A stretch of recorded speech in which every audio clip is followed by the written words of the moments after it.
В казахских национальных играх соревнуются и роботы. Спортсмены будущего состязаются в тенге-элу, кокпаре, жамбы-ату и перетягивании каната. С создателями роботов в национальном стиле встретилась наша съемочная группа.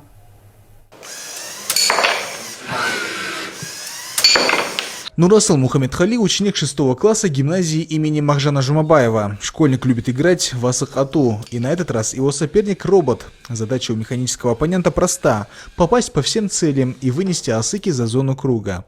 Нурасыл собирается продвигать и развивать национальные ценности через свой проект.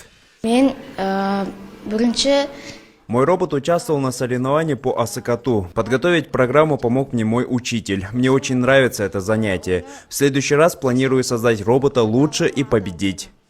На этой идее юные изобретатели не ограничились. Роботы могут участвовать и на конноспортивных играх, таких как Кызху.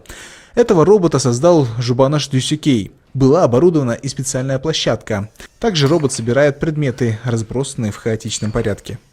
Мой робот занял первое место в КСКУ. Собирать робота очень интересно. Я занимаюсь этим уже год. Планирую и дальше участвовать в разных соревнованиях и развиваться в этой сфере. Учащиеся получили возможность проявить творческий подход при конструировании роботов. Каждый использовал разные роботизированные устройства. Среди них Lego Mindstorm, платформа